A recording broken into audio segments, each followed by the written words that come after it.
पग पग पोखर माछ मखान सरस बोल मुस्की मुखपान विद्या वैभव शांति प्रतीक सरस नगर मिथिला थीक। इन्हीं शब्दों से मिथिला का वर्णन होता है, जहाँ हर घर पग पे पोखर मिल जाए, जहाँ के लोग मुस्कुराते हुए आपसे मिलें और जहाँ के लोग हमेशा मीठी बोली बोलें। वह जगह जो विद्या वैभव और शांति का प्रतीक हो, वही जगह है मिथिला। नमस्कार दोस्तों, आपका स्वागत है बिहारी मिथिला वाले चैनल पे। दोस्तों, आपसे अनुरोध है कि आप पहले चैनल को सब्सक्राइब कर लें और वीडियो को लाइक कर दें। दोस्तों, आज हम एक ऐसी जगह के बारे में बात करेंगे जो अपनी अनूठी संस्कृति, संगीत और परंपराओं के लिए प्रसिद्ध है। दोस्तों, मिथिला का इतिहास बहुत पुराना है। त्रेता युग में इसे राजा जनक के राज्य के रूप में जाना जाता था। रामायण में राजा जनक और उनकी पुत्री सीता का उल्लेख मिलता है।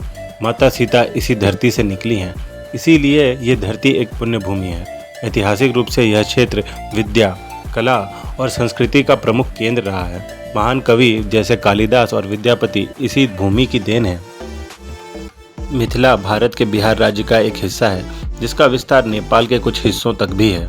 इसका प्रमुख क्षेत्र दरभंगा, मधुबनी, सहरसा, सुपौल, सीतामढ़ी और समस्तीपुर जिलों में फैला हुआ है। यह क्षेत्र गंगा और कोसी नदियों के बीच स्थित है, जिससे यहाँ की मिट्टी बहुत उपजाऊ है और इसीलिए यहाँ की अधिकतर जनता कृषि से जुड़ी कार्यों में व्यस्त होती है। मिथिला की संस्कृति बहुत समृद्ध और विविधतापूर्ण है। यहाँ की प्रमुख भाषा मैथिली है, जो भारत के संविधान द्वारा मान्यता प्राप्त भाषाओं में से एक है। मिथिला पेंटिंग, जिसे मधुबनी पेंटिंग भी कहा जाता है, इस क्षेत्र की एक महत्वपूर्ण कला रूप है। इस कला में प्राकृतिक रंगों और ज्यामितीय आकृतियों का प्रयोग होता है।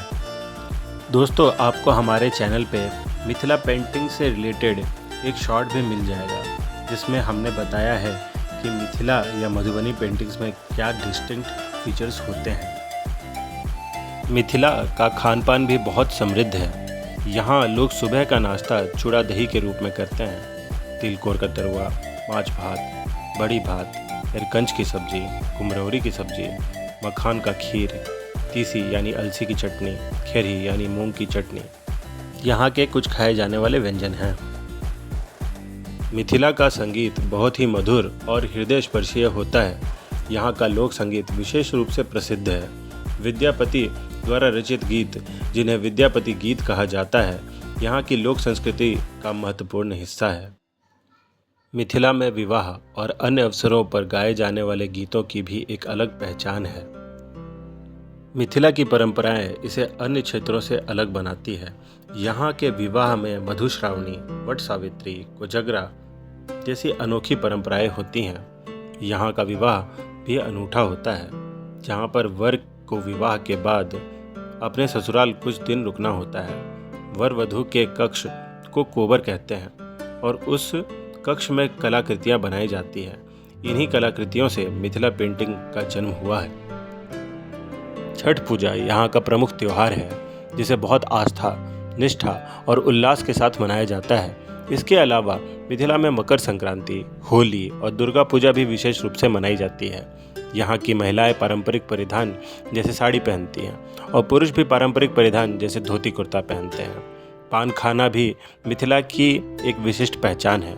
मिथिला अपनी विशिष्ट संस्कृति, संगीत और परंपराओं के लिए प्रख्यात है। आशा है आपको मिथिला के बारे में जानकर अच्छा लगा होगा। धन्यवाद।